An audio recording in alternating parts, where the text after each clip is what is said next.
Good morning friends. મારું નામ છે દક્ષેશ પરમાર અને હું અત્યારે FD Mobin institute of engineering and ટેકનોલોજીમાં મિકેનિકલ ડિપાર્ટમેન્ટમાં લેક્ચરર છું. આપણે આજે આ લેક્ચરમાં 5th સેમ ડિપ્લોમા મિકેનિકલનું થર્મલ એન્જિનિયરિંગ 2 સબ્જેક્ટનું ઇન્ટરનલ કમ્બક્શન એન્જિન ચેપ્ટર 1 જોવાના છીએ. એની અંદર આ ટૉપિક્સ આજે આપણે આ લેક્ચરમાં કવર કરવાના છીએ. Prime mover, heat engine, classification of IC engine, auto cycle, diesel cycle, 4 stroke, 2 stock, IC engine, EC engine, petrol engine, diesel engine, આ બધા આપણે ટૉપિક આજે આ લેક્ચરમાં કવર કરવાના છીએ. સૌપ્રથમ વાત કરીએ ઇન્ટરનલ કમ્બક્શન એન્જિન, તો એને ગુજરાતીમાં કહેવાશે આંતરિક દહન એન્જિન. તો એની અંદર આપણે સૌપ્રથમ બેઝિક નોલેજ પ્રાઇમ મૂવર અને હીટ એન્જિનનું હોવું જોઈએ. તો પહેલો પ્રશ્ન થાય કે પ્રાઇમ મૂવર એટલે શું? તો પ્રાઇમ મૂવર એટલે એવું સાધન કે કોઈ પણ એનર્જીનું મિકેનિકલ એનર્જીમાં કન્વર્ટ કરે. એનર્જીનું પ્રાઇમ મૂવર શું કરશે?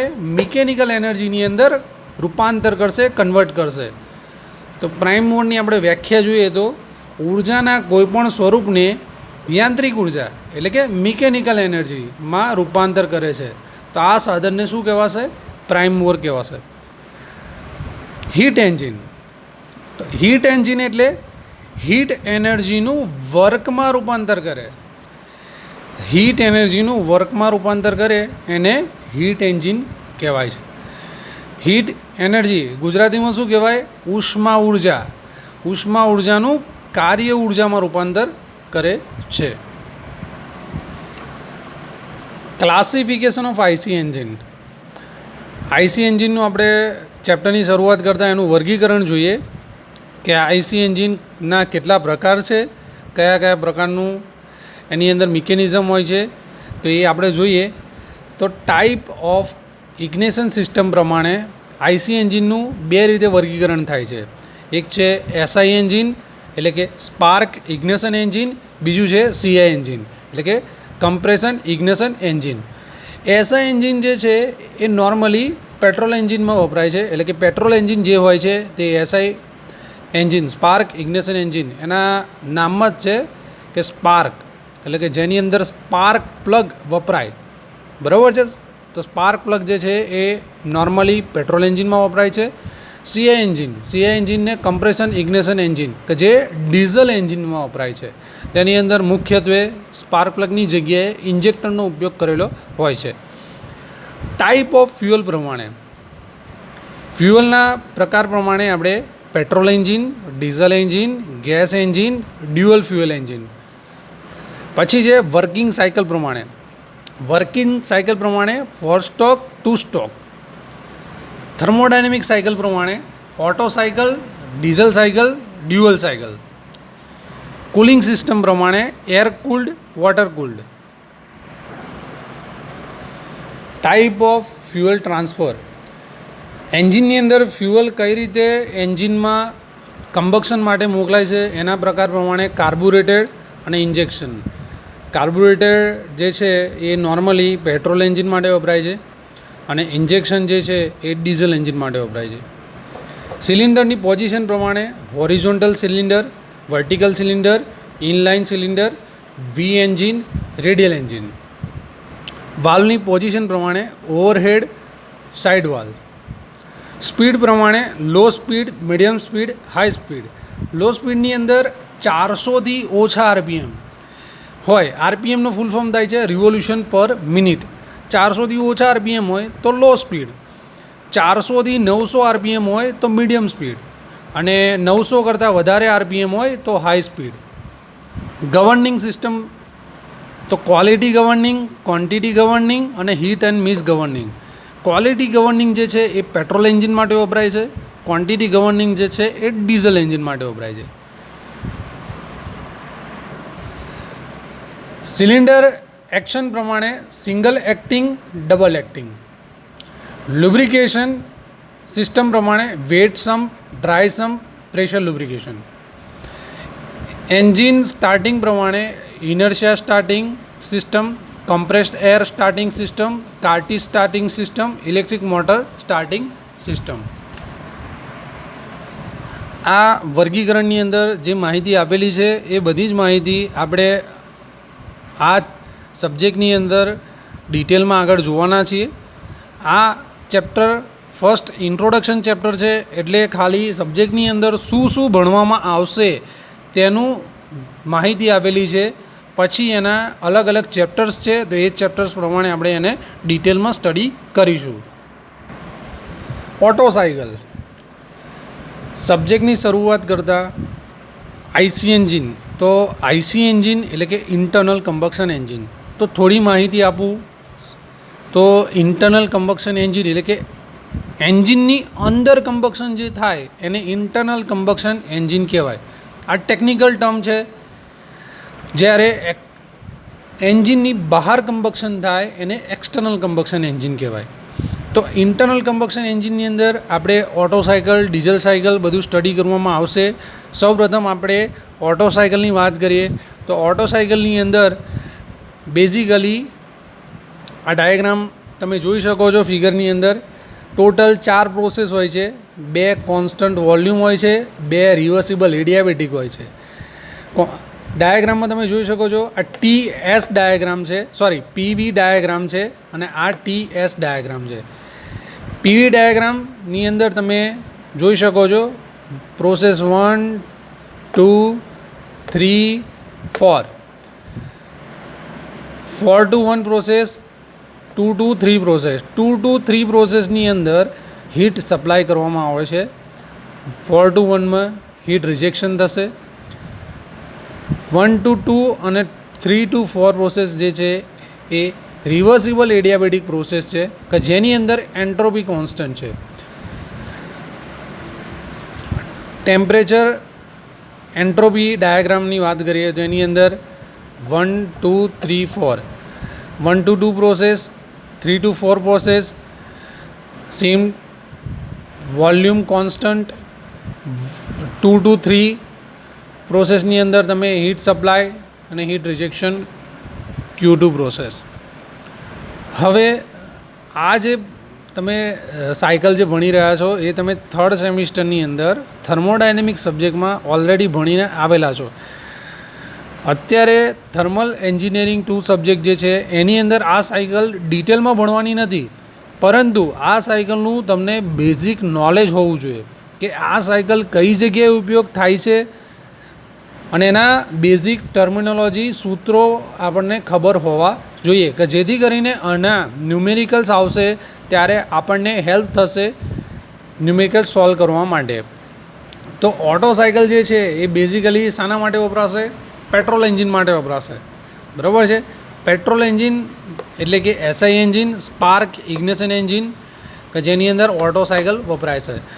આ 3 સૂત્રો જે છે એ ખાસ ઇમ્પોર્ટન્ટ સૂત્રો છે. આ સૂત્રો લખી લેવા અને તૈયાર કરી લેવા.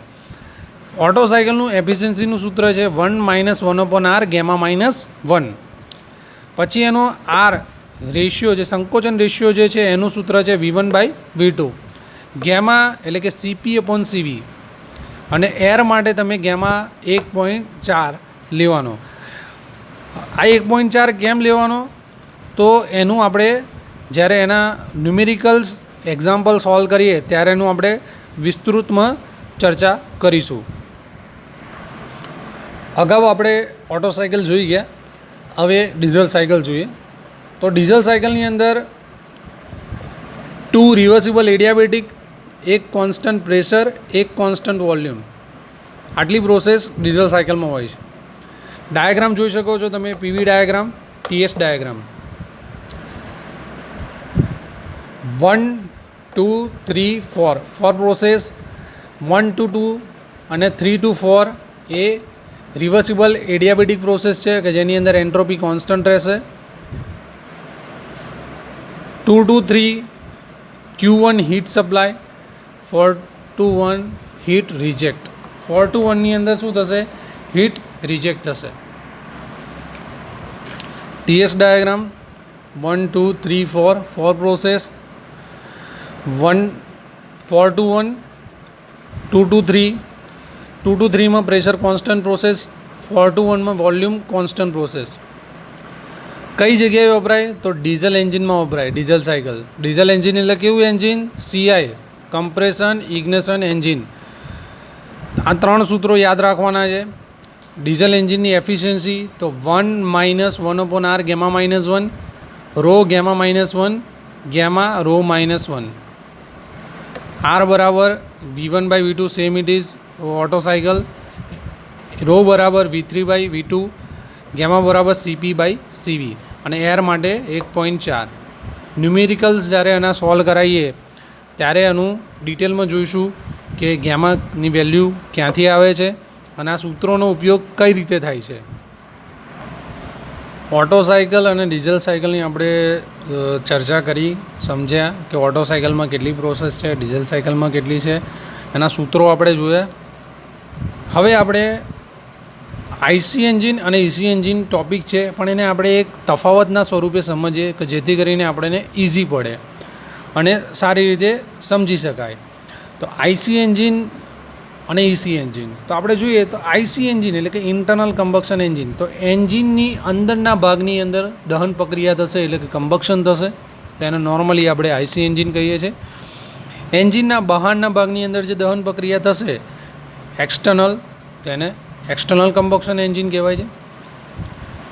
બીજો તફાવત જોઈએ તો એક સરખા પાવર આઉટપુટ માટે ઓછી જગ્યા રોકશે. ઓછી જગ્યા કોણ રોકશે? IC engine. એટલે જ આઈસી એન્જિનના જે એન્જિન હશે એ કેવા હશે? નાના હશે. જ્યારે ઇસી એન્જિન કેવી જગ્યા રોકશે? વધુ રોકશે. તેથી આ એન્જિન કેવા હશે? મોટા હશે, બલ્કી હશે. કોલ્ડ કન્ડિશનની અંદર એન્જિન ચાલુ કરવું હોય તો ઓછો સમય કયા એન્જિન લેશે? IC engine. આઈસી એન્જિન જે છે એ ઓછો સમય લેશે, જ્યારે ઇસી એન્જિન જે છે એ વધુ સમય લેશે. સ્ટેન્ડ બાય લોસીસનું પ્રમાણ ઓછું શામાં છે? આઈસી એન્જિનની અંદર. આઈસી એન્જિનમાં લોસીસ, કયા લોસીસ? સ્ટેન્ડ બાય લોસીસનું પ્રમાણ ઓછું છે, જ્યારે વધુ પ્રમાણ કોનું છે? ઇસી એન્જિનમાં. યુનિટ કેપેસિટી ઓછી જે છે એ આઈસી એન્જિનની છે. કેમ યુનિટ કેપેસિટી ઓછી હોય? કારણ કે આઈસી એન્જિન જે છે એ લાઇટ વેઇટ હોય, ઓછી જગ્યા રોકતા હોય, એની કેપેસિટી પણ ઓછી હોય. બરાબર છે. ઓછી કેપેસિટી માટે યુઝ થનારા એન્જિન્સ બધા આઈસી એન્જિન છે. વધુ કેપેસિટી માટે તો ઇસી એન્જિન. વર્કિંગ ટેમ્પરેચર અને મેક્સિમમ વર્કિંગ પ્રેશર વધારે સામો હોય આઈસી એન્જિનની અંદર, જ્યારે ઓછું સામો હોય ઇસી એન્જિનની અંદર. હાલ ખૂબ જ પ્રમાણમાં ઉપયોગમાં લેવાય કયા લેવાય? તો આઈસી એન્જિન.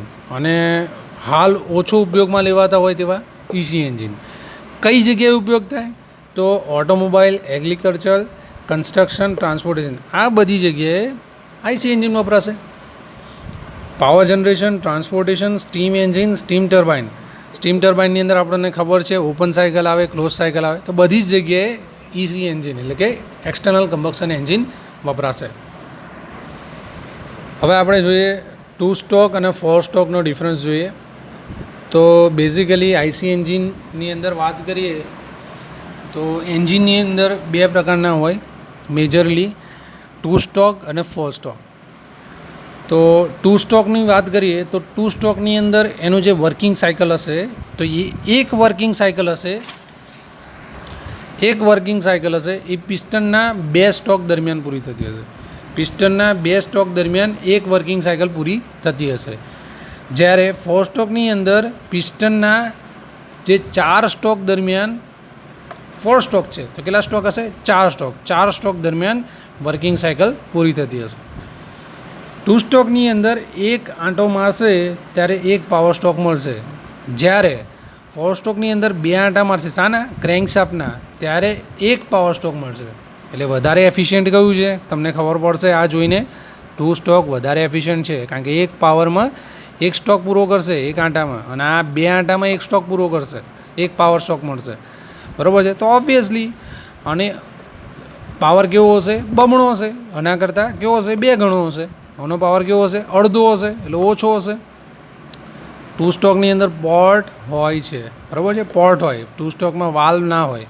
4 સ્ટ્રોકની અંદર વાલ્વ હોય. વજનમાં હલકા કયા હશે? 2 સ્ટ્રોક હશે. વજનમાં ભારે કયા હશે? ફોર સ્ટોક હશે. મેન્ટેનન્સ ઇઝી કોનું હશે? જે વજનમાં હલકા હશે, કોમ્પેક્ટ સાઇઝ હશે, તો એનું મેન્ટેનન્સ કેવું હશે? ઇઝી હશે. વજનમાં ભારે હશે, બલ્કી હશે, તો એનું મેન્ટેનન્સ પણ વધારે હશે. એનું મેન્ટેનન્સ કેવું હશે? ભારે હશે, અઘરું હશે.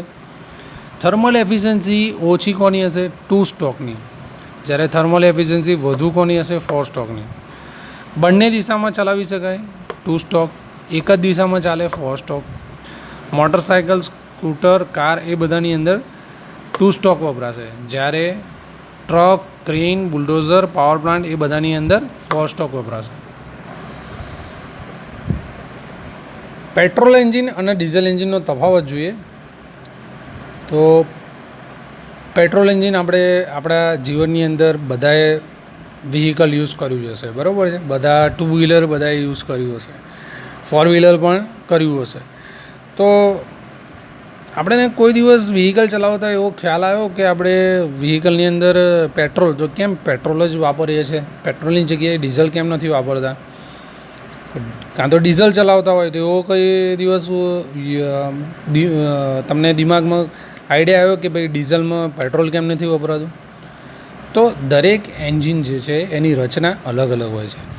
એ રચના પ્રમાણે એના ફ્યુઅલ, એનું ટ્રાન્સમિશન, એની અંદર એના પાર્ટ્સ, ડિઝાઇન બધું અલગ અલગ હોય છે. તો એનું આપણે જોઈએ કે પેટ્રોલ એન્જિનમાં શું હોય છે, ડીઝલ એન્જિનમાં શું હોય છે. તો પેટ્રોલ એન્જિન આપણે અગાઉ જોઈ ગયા તે પ્રમાણે ઓટો સાયકલ ઉપર વર્ક કરે છે. ડીઝલ એન્જિન ડીઝલ સાયકલ ઉપર વર્ક કરે છે. પેટ્રોલ એન્જિન એટલે કે સ્પાર્ક ઇગ્નિશન એન્જિન, બરાબર છે. પેટ્રોલ એન્જિનને બીજું શું કહેવાય? Spark ignition engine. ડીઝલ એન્જિનને શું કહેવાય? Compression ignition engine. ખાસ ધ્યાન રાખવાનું, કમ્પ્રેશન રેશિયો પેટ્રોલનો 6:10. According to Atul Prakashan book 6:10 છે. તમે અલગ અલગ ઓથરની બુક જોશો તો તમને થોડા વેરિએશન તમને મળશે, પણ આપણે અત્યારે 6:10 સ્ટાન્ડર્ડ રેશિયો લઈને ચાલીએ છીએ. 6:10 પેટ્રોલ એન્જિન અને કમ્પ્રેશન ડીઝલ એન્જિનની વાત કરીએ તો 12:22. થર્મલ એફિશિયન્સી ઓછી કોની હશે? પેટ્રોલની. થર્મલ એફિશિયન્સી વધારે કોની હશે? ડીઝલની. થર્મલ એફિશિયન્સી એટલે કે જે તમે ધારો કે એક્ઝામ્પલ તરીકે આપણે જોઈએ તો ટ્રક્સ હોય છે, બરાબર છે. જે લોડ કેરિંગ કેપેસિટી કોની વધારે હોય? ટ્રક્સની કે ફોર વ્હીલની હોય? તો ટ્રક્સની વધારે હોય. તો ટ્રક્સ જે છે એ લોડિંગ માટે વપરાય છે, તો એની અંદર થર્મલ એફિશિયન્સી વધુ સામો હશે? ટ્રકમાં હશે. કારણ કે વ્હીકલનું થર્મલ એફિશિયન્સીની જરૂર વધારે ક્યારે પડશે? કે જ્યારે એની અંદર લોડ કેરિંગ કેપેસિટી જ્યારે વધારે કરવાનું હશે, બરાબર છે. એક જગ્યાએથી બીજી જગ્યાએ તમારે માલ સામાનની હેરફેર કરવાની હશે, તો એવી કન્ડિશનની અંદર તમારે મિકેનિકલ એફિશિયન્સીની જરૂર નહીં પડે, પણ તમારે થર્મલ એફિશિયન્સીની વધુ જરૂર પડશે. વજનમાં હલકા કયા હશે? પેટ્રોલ હશે. ભારે કયા હશે? ડીઝલ હશે. ઓબ્વિયસલી પેટ્રોલ એન્જિન તમે જુઓ છો, બાઇકની બધું કેવું છે? હલકું હોય છે. ડીઝલ એન્જિન તમે ફોર વ્હીલની વાત કરો કે ટ્રક્સ, કોઈ પણ જેની વાત કરીએ તો એની અંદર એના વેઇટ કેવું હશે? ભારે હશે. પેટ્રોલ એન્જિન તમે જોયું હશે સુપર કાર્સ ને એ બધું, તો ખાસ કરીને એ ડીઝલ નહીં હોય, એ પેટ્રોલ હશે. કેમ પેટ્રોલ હશે? કારણ કે પેટ્રોલની પિકઅપ વધારે હોય. પિકઅપ એટલે કે તમે 0 થી 100ની અંદર જે ઝડપથી ગાડી આવે, બરાબર છે, ઝડપથી સ્પીડ પકડે, તો તમે જોયું હશે રેસિંગ કાર હશે ને એ બધી હશે, એ બધી હાઈ સ્પીડ હશે. પણ એમાં ફ્યુઅલ તરીકે શું વપરાતું હશે? તો પેટ્રોલ વપરાતું હશે. તો પેટ્રોલ 5000થી વધુ આરપીએમ પર ચલાવી શકાય, બરાબર છે. આરપીએમ એટલે રિવોલ્યુશન પર મિનિટ. તો એ હાઈ સ્પીડની અંદર શું વપરાશે? પેટ્રોલ એન્જિન વપરાશે. જ્યારે લો સ્પીડ અથવા મીડિયમ સ્પીડ માટે ડીઝલ વપરાશે, કે જેમ કે 3500 આરપીએમ એની વધુમાં વધુ સ્પીડ હોય છે. યુનિફોર્મ ચાર્જ જે છે એ પેટ્રોલનો મર્યાદિત છે, જ્યારે ડીઝલ તમે ઇઝીલી તમે યુનિફોર્મ તમે વેરિએશન તમે પૂરું કરી શકો. ક્વોલિટી ગવર્નિંગ જે છે એ પેટ્રોલ માટે વપરાશે. ક્વોન્ટિટી ગવર્નિંગ જે છે એ ડીઝલ માટે વપરાશે. ઓછી જગ્યા રોકશે પેટ્રોલ, વધુ જગ્યા રોકશે ડીઝલ. મેન્ટેનન્સ ઓછું પેટ્રોલનું, ડીઝલનું મેન્ટેનન્સ વધારે. હવે આ પ્રશ્ન થાય કેમ આવું? તો પેટ્રોલ એન્જિન જે છે એની અંદર તમારે કોમ્પ્લિકેટેડ પાર્ટ્સ અને ઓછા પાર્ટ્સ શામાં હશે? પેટ્રોલમાં હશે. જ્યારે ડીઝલની અંદર પાર્ટ્સ વધારે હશે અને બલ્કી હશે, બરાબર છે. તો એવા કન્ડિશનની અંદર અને ડીઝલની અંદર અમુક વસ્તુ જેમ કે ઓઇલ છે, ફિલ્ટર છે, એની સંખ્યા વધુ હશે. તો એ જ્યારે પણ સર્વિસમાં જાઓ તો તમારે એ બધા ઓઇલ ફિલ્ટર ચેન્જ કરાવવા પડે. પેટ્રોલની કમ્પેરિઝનમાં વધુ હોય એટલા માટે એનું મેન્ટેનન્સ વધુ આવે. ફ્યુઅલ કન્ઝપ્શન જે છે એ પેટ્રોલનું કેટલું હશે? 0.22 કિલોગ્રામ પર HP અવર, જ્યારે ડીઝલનું 0.2 કિલોગ્રામ HP પર અવર. પેટ્રોલ એન્જિન હશે તો એની લાઈફ હશે 60,000 કિલોમીટર અને ડીઝલ એન્જિન હશે એની લાઈફ હશે 1,50,000 કિલોમીટર. આ સાથે આપણું આ લેક્ચર પૂરું કરીએ છીએ. નેક્સ્ટ ટૉપિક આપણે નેક્સ્ટ લેક્ચરમાં જોઈશું. Okay, good bye, thank you.